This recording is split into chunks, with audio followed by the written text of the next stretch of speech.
Of immunotherapy.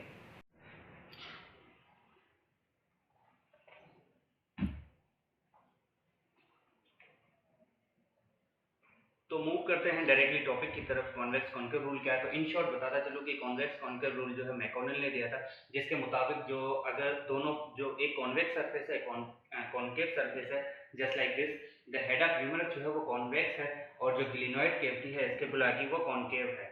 This is the concave part and this is the convex part. ठीक है, ये आप लोगों को दोनों का कॉन्सेप्ट क्लियर है। जो कैविटी से वर्ड जो है वो कॉन्केव निकला हुआ है, तो इसकी जो ग्लिनोइड की जो कैविटी है वो कॉन्केव इन सरफेस है और हमें पता है कि एक जॉइंट बनाने के लिए हमें कम से कम जो है 2 सरफेसेस दरकार होते हैं। तो यहाँ पे जो है 2 सरफेसेस हैं, एक कॉन्वेक्स है और एक जो है कॉन्केव है। तो मैकॉनेल के मुताबिक इसकी थोड़ी सी थ्योरी अगर हम देखें कि अगर जो है कॉन्वेक्स पार्ट जो है मूविंग होगा और कॉन्केव जो है वो फिक्स होगा, ठीक है, तो जो ग्लाइडिंग होगी वो ट्रीटमेंट प्लान के अपोजिट होगी। मतलब टॉपिक की तरफ, और जो कॉन्वेक्स कॉन्केव रूल है उसकी थ्योरी ऑलरेडी आप लोगों को जो है वो मैं डिफरेंट सेशन में बता चुका हूँ, लेकिन थोड़ा सा मैं उसका इंट्रो देता चलूँ कि ये मैकॉनेल ने कॉन्सेप्ट दिया था कॉन्वेक्स कॉन्केव रूल का, जिसके मुताबिक जो जॉइंट के जो 2 सरफेसेस हैं, एक जॉइंट बनाने के लिए कम से कम 2 बोनी सरफेसेस जो है वो नीडेड होते हैं। अब जैसा कि मिसाल के तौर पे ये जो जॉइंट है ग्लिनोह्यूमरल जॉइंट, तो पहले मैं कॉन्वेक्स कॉन्केव बता दूं। ये जो हेड ऑफ ह्यूमरस है ये कॉन्वेक्स है, जिस तरह हेड ऑफ फीमर है ये ह्यूमरस बोन है, तो हेड ऑफ ह्यूमरस जो है ये कॉन्वेक्स सरफेस है और जो ग्लिनोइड की जो कैविटी है ये कॉन्केव सरफेस है। कॉन्केव और कॉन्वेक्स को याद रखने के लिए मैंने बताया था जो कॉन्केव वर्ड है वो कैविटी से निकला हुआ। कैविटी मतलब कोई चीज, फोसा, कोई नॉच, ये सारे टर्म्स जो यूज होते हैं मेडिकल लैंग्वेज में, मींस कोई स्पेस। तो कैविटी से कॉन्केव निकला हुआ। तो कॉन्केव किस शेप का होता है? Just like this glenoid cavity, just like this trochlear notch, ये कॉन्वेक्स, ये कॉन्केव कहलाता है। और जो इसका दूसरा सरफेस होगा वो कॉन्वेक्स, इसका जो दूसरा पार्टनर होगा कॉन्वेक्स होगा। ठीक है, तो मैकॉनेल ने कहा था कि अगर एक पार्ट को आप जो है वो फिक्स रखो और एक को जो है वो अगर आप मूविंग रखते हो ना, तो ये रिलेशनशिप मैकॉनेल ने दिया था। तो इसने कहा था कि अगर कॉन्केव सरफेस को आप फिक्स रखो और कॉन्वेक्स को मूव करो आप, तो जो ऑस्टियोकाइनेमेटिक और ऑर्थ्रोकाइनेमेटिक मूवमेंट है they would be in opposite direction. Arthrokinematic movement से मुराद आपने ग्लाइडिंग यहाँ पे याद रखनी है, ठीक है, और ऑस्टियोकाइनेमेटिक मतलब बोन की मूवमेंट। अब हम क्या करते हैं कि कॉन्केव पार्ट जो स्केपुला का पार्ट है उसको फिक्स रखते हैं और कॉन्वेक्स पार्ट को मूव कराते हैं। लेट्स सपोज अगर मैं एब्डक्शन कर रहा हूं, दिस इज द एब्डक्शन ना, अब मैं इसकी एब्डक्शन कराता हूं, ठीक है। अब आप चेक करें जो बोन जो मूव कर रही है वो अपवर्ड इन डायरेक्शन, आप यहां पे अभी तक ना देखें, ठीक है। कॉन्केव सरफेस फिक्स है, कॉन्वेक्स मूविंग है, ठीक है।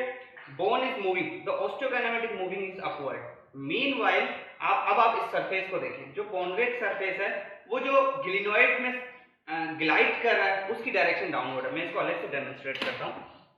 दिस इज समहाउ, ठीक है, this is the fix. Now the concave surface is fix, ठीक है। अब हम कॉन्वेक्स को मूव कराते हैं।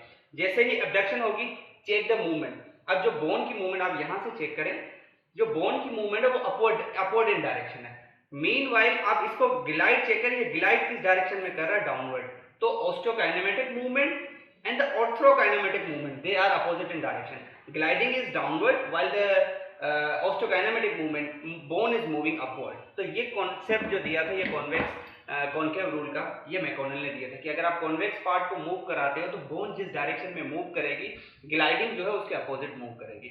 अब इसका अगर रिवर्स करो, इसका आप मेक इट रिवर्स, अब इसका अगर हम उलट करें कि अब हम कॉन्केव को मूव कराते हैं और कॉन्वेक्स को फिक्स कराते हैं, तो जिसका बेस्ट मिसाल जो था मैं ऑलरेडी एल्बो जॉइंट के ऊपर था, ठीक है। अब इसका थोड़ा सा मैं बोनी लैंडमार्क जो है वो इसके ऊपर आपको बताता चलूं। ये ओलिकनोन फोसा है, ठीक है, ये ह्यूमरस का पार्ट है, ये ओलिकनोन प्रोसेस है, अल्ना का पार्ट है।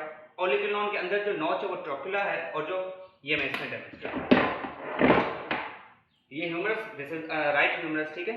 अब ये जो फोसा है ये फोसा ओलिकनोन फोसा है, नाम ही बताता है। तो इसमें जो अल्ना का ओलिकनोन पार्ट है दिस इज ओलिकनोन प्रोसेस, तो ये ड्यूरिंग एक्सटेंशन जो है इसमें फिक्स होता है, ठीक है, और जब मैक्सिमम होगा तो उसकी क्लोज पे क्वेश्चन। दरअसल ये ओलिकनोन प्रोसेस है। अब इसमें 2 सरफेसेस आपने याद रखने, एक तो ये जो फोसा है ये, और दूसरी ये जो बोन। यहाँ भी ये 2 बोन है लेकिन हम सब एक को जो है वो कैपिचुलम और ट्रोक्युलर जो है दोनों यहाँ पे होते हैं। अब ट्रोक्युलर के नाम से ये जो नॉच है ये ट्रोक्युलर नॉच है क्योंकि ये इसके ऊपर ग्लाइड करती है, बहरहाल कैपिचुलम के ऊपर। अब देखें ये ट्रोक्युलर नॉच है, ये ट्रोक्युलर नॉच है और ये ओलिकनोन प्रोसेस है, ठीक है। ये इसमें फिक्स होता है, ठीक है, during extension and during, this is the elbow flexion and elbow extension, ठीक है। तो ये इसमें जाता है, तो ये कैपिचुलम को आप याद रखें। अब मैं इसको अलग से इसमें डेमोंस्ट्रेट करता हूं, ठीक है। यहाँ पे असल में ये रेडियस बोन है, ये अल्ना बोन है, ये रेडियस है, इसीलिए मैं इसको अलग से डेमोंस्ट्रेट कर रहा हूँ। ड्यूरिंग एल्बो फ्लेक्शन, अब ये एल्बो की फ्लेक्शन है, ठीक है, ये एल्बो की फ्लेक्शन हो रही है। अब यहाँ पे अगेन आप इसको फिलहाल प्रोक्सिमल पार्ट को छोड़ें, डिस्टल पार्ट को आप देखें। What is the movement? The ulna is coming toward humerus, मतलब ulna is coming upward in direction, this is the direction, ठीक है। नाउ चेक द मूवमेंट, ठीक है, the bone is coming upward, the bone is coming upward, ठीक है। अब हम क्या करा रहे हैं? कॉन्केव पार्ट को मूव करा रहे हैं, क्योंकि कॉन्केव पार्ट कौन सा है?